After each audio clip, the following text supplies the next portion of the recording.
picture of me to start with, in earlier days. I used this as my logo in 1983 when I first published Reconnection magazine. So let me introduce myself again. My name is Jon Atack, and I am a recovering Scientologist. It is 31 years. Go to the next one. It's 31 years since I last picked up the cans, and I'm happy to say that in 31 years I have never for a moment had the urge to pick them up again. Go to the next one. We can go from that one. I think we all know about that. This is a quote from the Dalai Lama. The whole purpose of religion is to facilitate love and compassion, patience, tolerance, humility, and forgiveness. Is there anybody here who has seen those things expressed by Scientology? Yeah. Yeah? Every time I gave them money, they were so grateful. Man. There you are. But no, that gratitude isn't on the list there, Bill. Oh, damn. Go on to the next one. L. Ron Hubbard's response to that. Love and compassion, patience, tolerance, humility, forgiveness. Anybody who does anything to Scientology, I will beat their teeth in personally. This is a handwritten Ron Hubbard dispatch. This is a Hubbard letter, 1947. This is the time when he had cured himself completely from his war wounds. And as you see, it's a letter I discovered in the Veterans Administration files, a request for treatment. After trying and failing for 2 years to regain my equilibrium in civil life, I am utterly unable to approach anything like my own competence. My last physician informed me that it might be very helpful if I were to be examined and perhaps treated psychiatrically. Would that this had happened. When Russell Miller came back from his first interview tour in the US, he sat with me and he was rather baffled, and he said, all of the Scientologists that I've interviewed, all of the ex-Scientologists I've interviewed, are intelligent and articulate people. So I looked at him and said, Russell, you've forgotten that I was a Scientologist. You know, how is this? How is it that doctors, lawyers, dentists, NASA physicists, my course supervisor in the Birmingham organisation was a PhD who worked for NASA, musicians, actors, even a professor of sociology, and the psychiatrist Frank Gabodi. How are these people recruited? Now, the view of those who have not been around cults is evidently they're stupid. But that's not the case. How is it that L. Ron Hubbard can be put forward as a role model? This man who was, at his death, it was discovered that he had suffered from chronic alcoholism. This is not a well-known fact. It's been kept by Scientology. He had 10 needle marks on his arms where Vistaril, a major psychiatric drug, had been injected into him. He smoked 100 to 120 cigarettes a day up to the last year or so of his life. He advocated the use of amphetamines. He admitted in a lecture that he'd been a barbiturate addict, a lecture published by Scientology still. He had 3 marriages, though no second marriage, we heard at one point. He abandoned all of his children. He abandoned all of his wives. Indeed, when his last wife, Mary Sue Hubbard, she went to prison so that he wouldn't have to. She signed a 217-page confession so that he wouldn't have to go to prison. When she wrote to him from prison, he actually had somebody take a razor blade to the letters and cut out anything that was unpleasant or might upset him. So he got a lot of letters that read, Dear Ron, love Mary Sue. He refused to ever see her again. So he abandoned his wife, he abandoned his children, he was a junkie, he was a drunk, and he was the founder of a religion. And he is the role model, or so we would think, for the remaining, 30,000 practitioners of Scientology in the world? So he's a vicious, bad role model. L. Ron Hubbard said, honesty is sanity. I'm going to read you 2 quotes.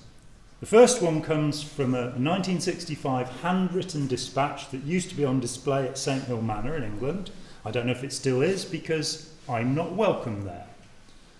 but handwritten by L. Ron Hubbard, it says, blinded with injured optic nerves, just keep running them actually, and lame with physical injuries to hip and back at the end of World War II, my service record states, permanently disabled physically. Right, the key line is at the end of World War II.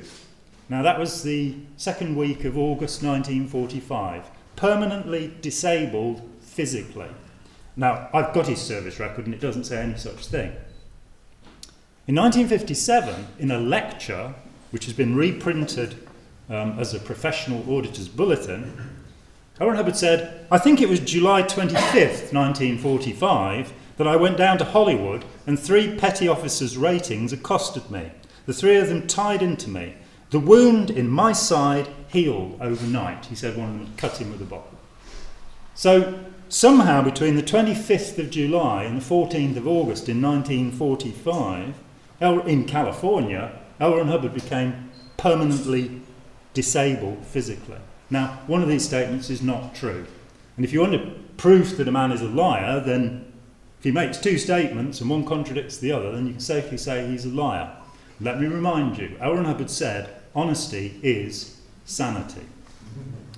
Now, the other point is that in 65 years, we haven't seen a single clear or a single operating statement. Not one, ever. So we've got this rotten, lying guy, this junkie, drunk, who is, of course, the founder of Narconon.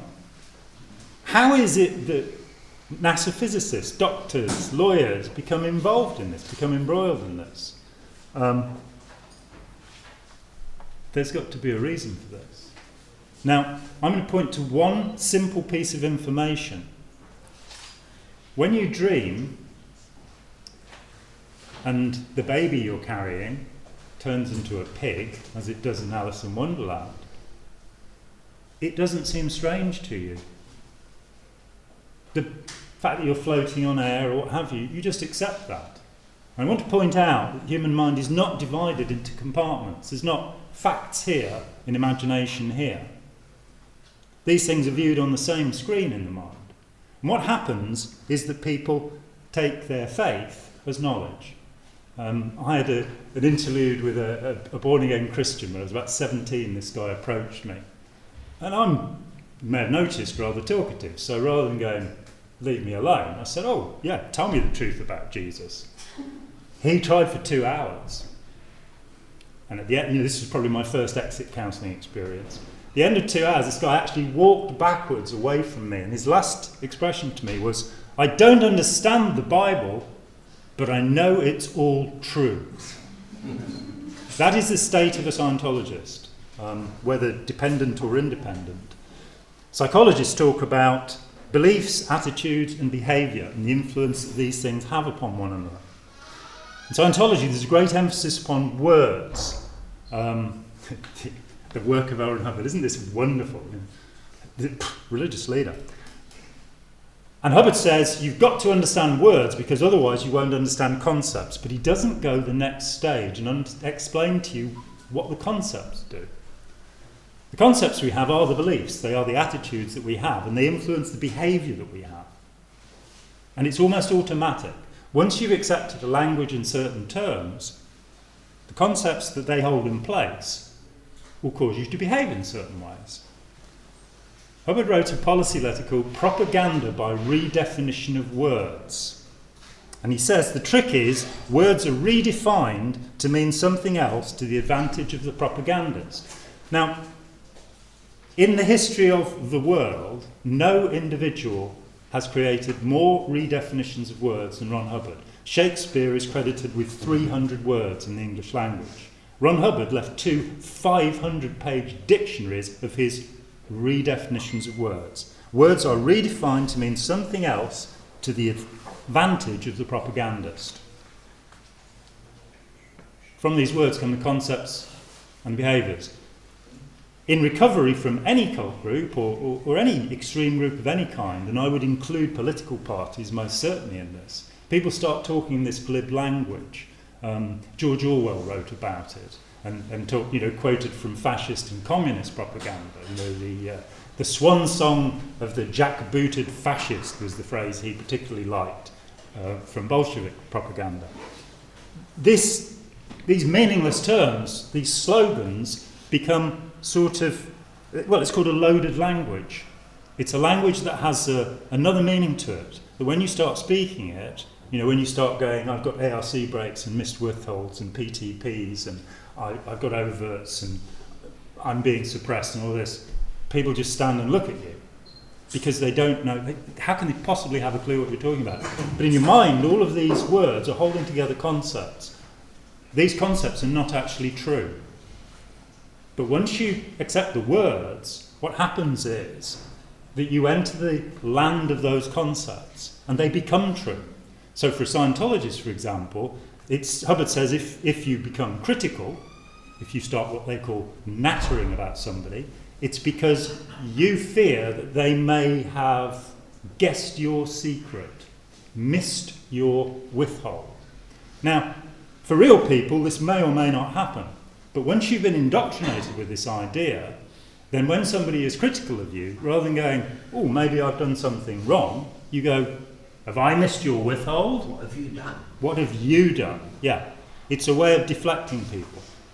Now, as Hubbard was a sociopath, of course, Scientology is a way of cloning and inducing sociopathic behaviour. It makes people narcissistic. My great friend Christian Zerko, who's been working with cults since 1977, pointed out to me many years ago that among the hundreds of cults that he's dealt with and the thousands of ex-members, sadly, Scientologists are the most arrogant.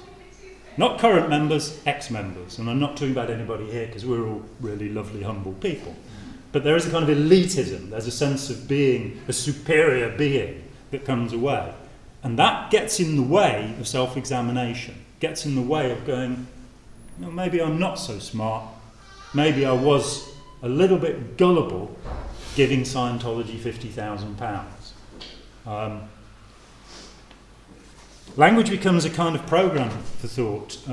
George Orwell again, the appendix to 1984, which I recommend to everybody, because it's still pretty much state of the art as to what language can do.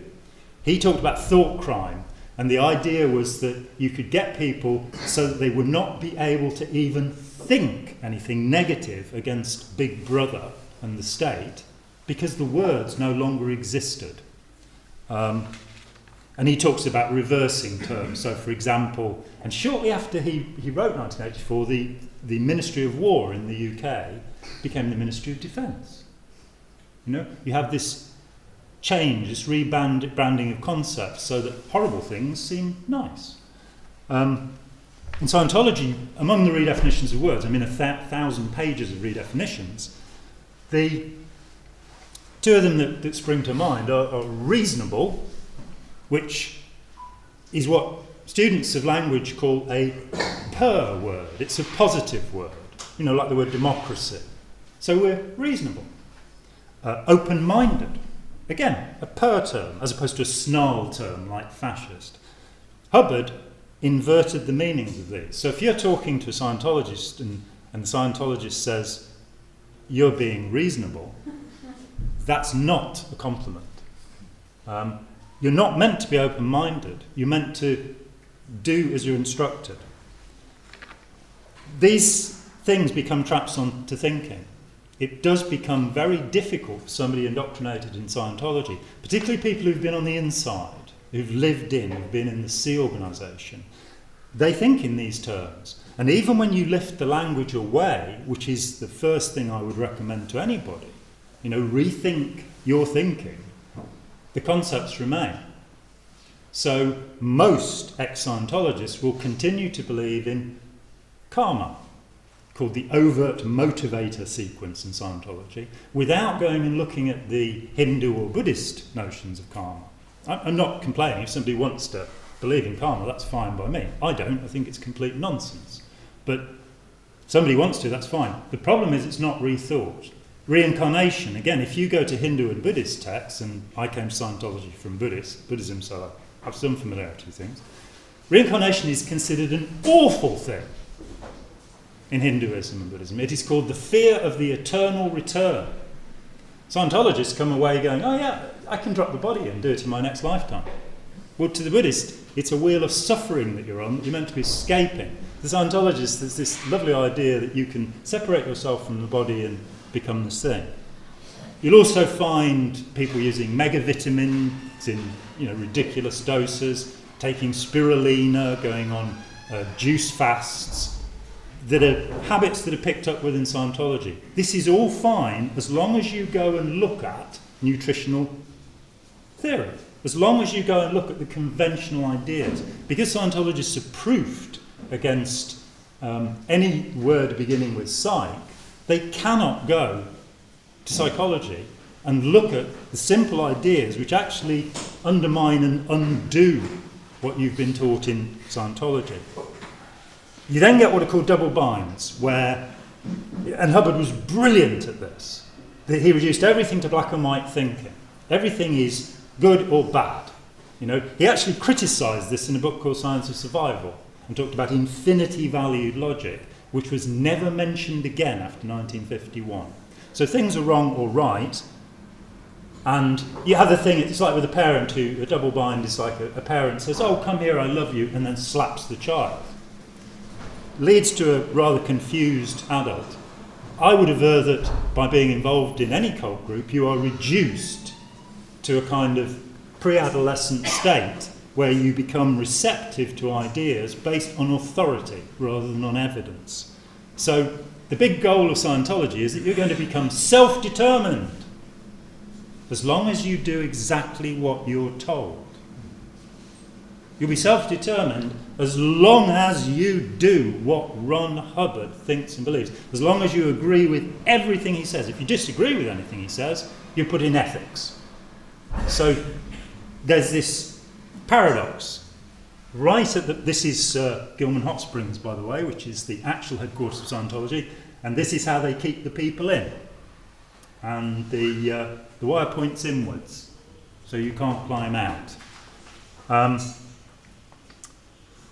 Robert J. Lifton, studying brainwashing thought reform, talked about thought-terminating cliches. This is the idea that if you challenge a view that somebody has, they have a way of stopping it. If you challenge a Krishna on their beliefs, they will actually start chanting Hare Krishna, Krishna Krishna, Hare Hare, to block you out. I'm not listening, I'm not listening, I'm not listening. Scientology is a lot more clever. Scientology is a stack of thought-terminating cliches. You have things like, make it go right.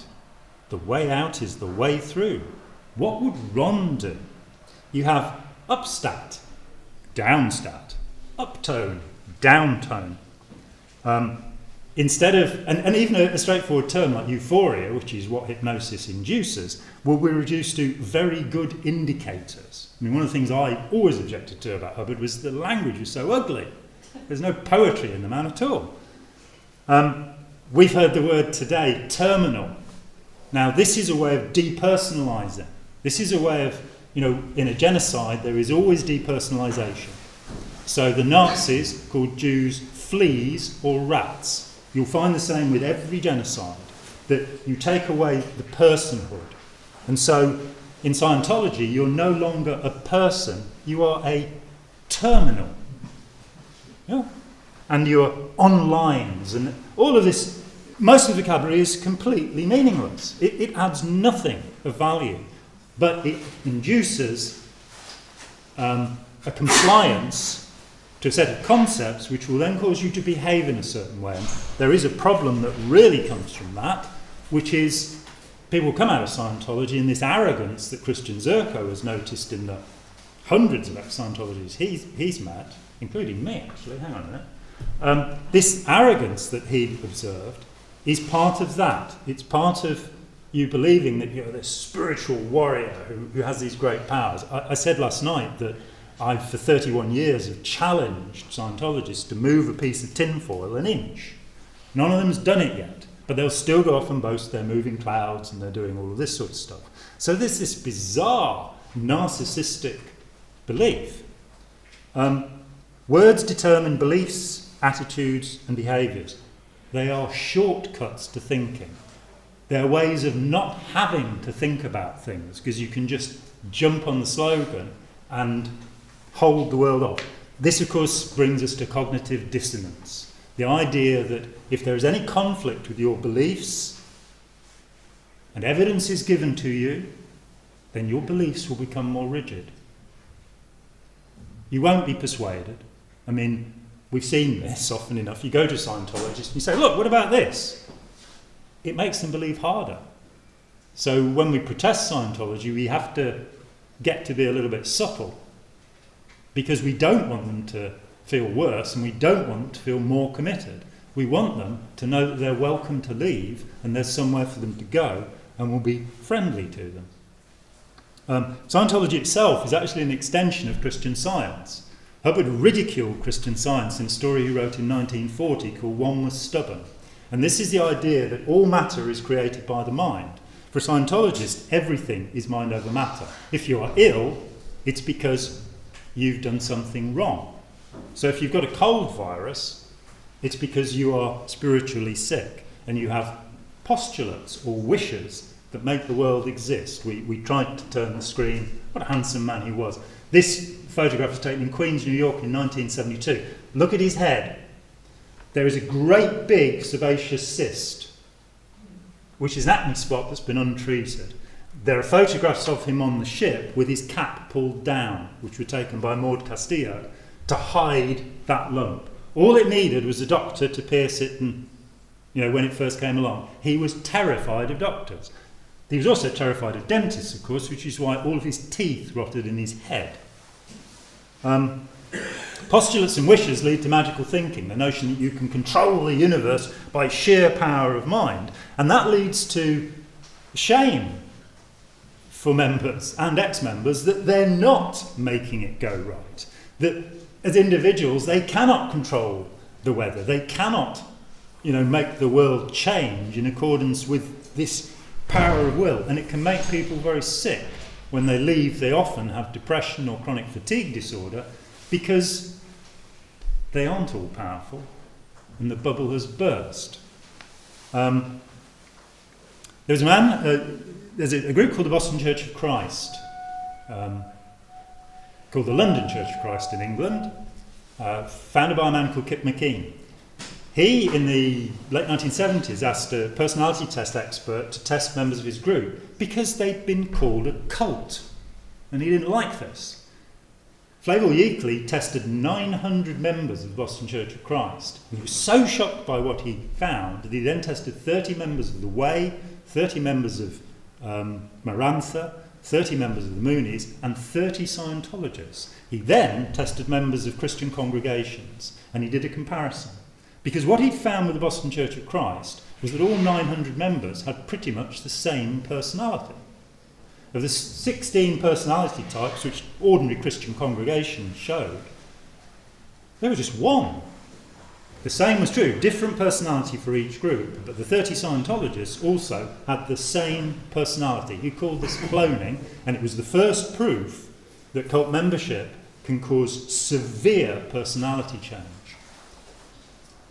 How do you get past that? The basic stage of recovery is very simple. It's humility. It's going, maybe I'm wrong. Maybe I need to question even the most fundamental assumptions. When you first do that, the cognitive dissonance is so intense that you can shake from it. For me, it wasn't Scientology. I was exit counselling Scientologists, and I came away from particularly severe experience and found myself going, when I was 4 years old or something, I was given this idea, because I grew up in a Christian family, that I must love everybody. Do I have to do that? And I really couldn't think about it. It was really like, no, you mustn't think about that, that's just true. Well, I did think about it.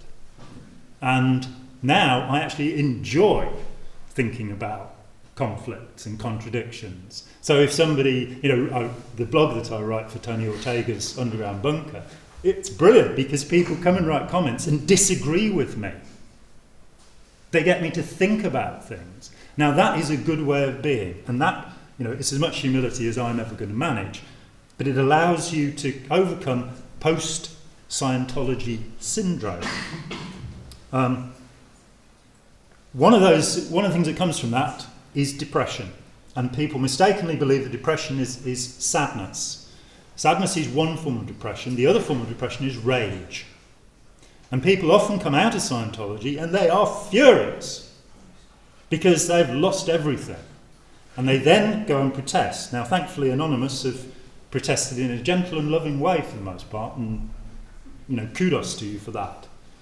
But among you, there will occasionally be very angry people who want to get their own back. They want revenge. This is not healthy. It's not healthy for them, and it's not healthy for the people who are inside. We have to show compassion. I wanted to congratulate John McGee here. John has actually, I'm thinking of, in 1984 I wrote a suppressive declare of David Miscavige, which was actually sent to all of the Scientology organisations, many of whom, because it was on yellow paper, goldenrod, actually read it out. There was cheering in the Chicago organisation that David Miscavige had been declared. So that's the last time I wrote a Scientology issue, but I'm thinking about writing another one, which is introducing a new form of bullbaiting, which has been pioneered here in Ireland by John McGee.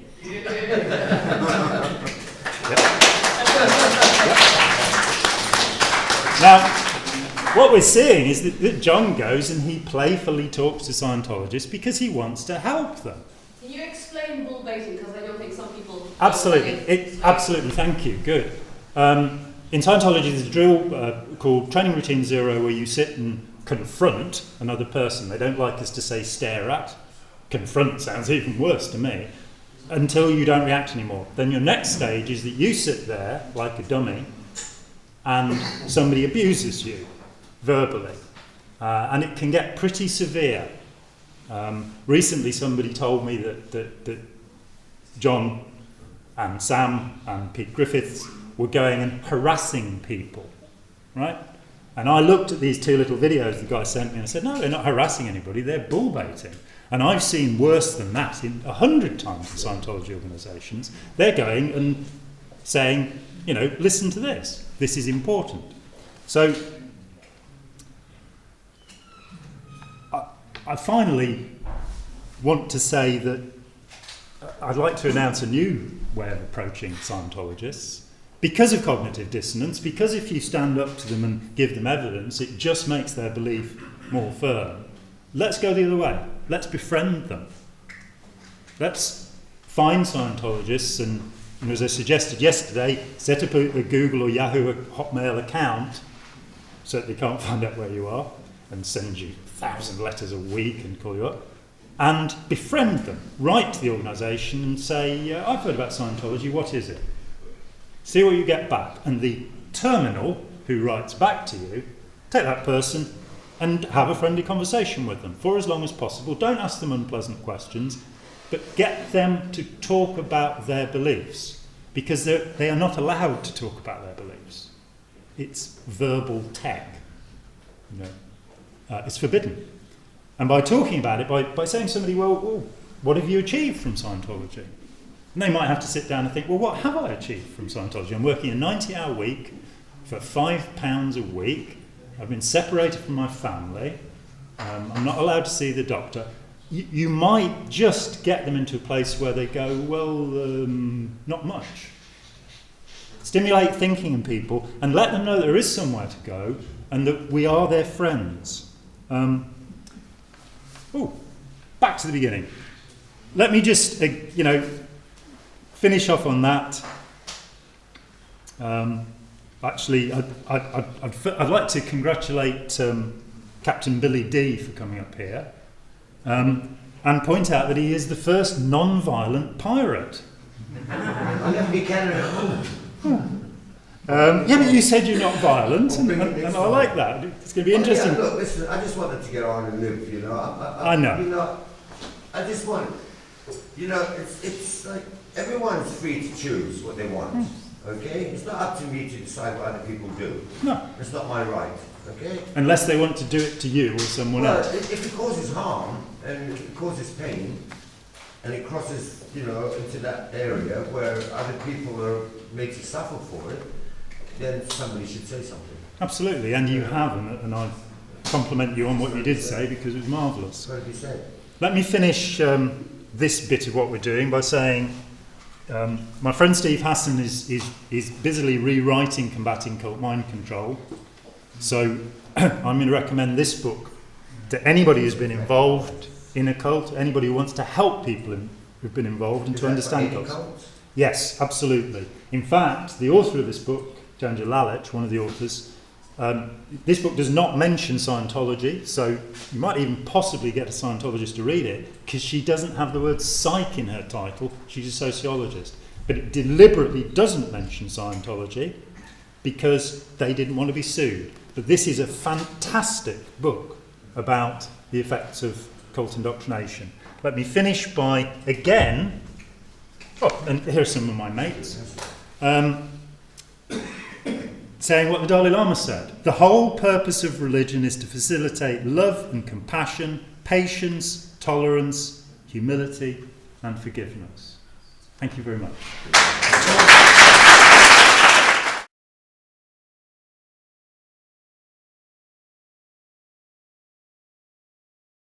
You were not there! You were not there for the beginning of the interview! But thanks to the internet, you can be.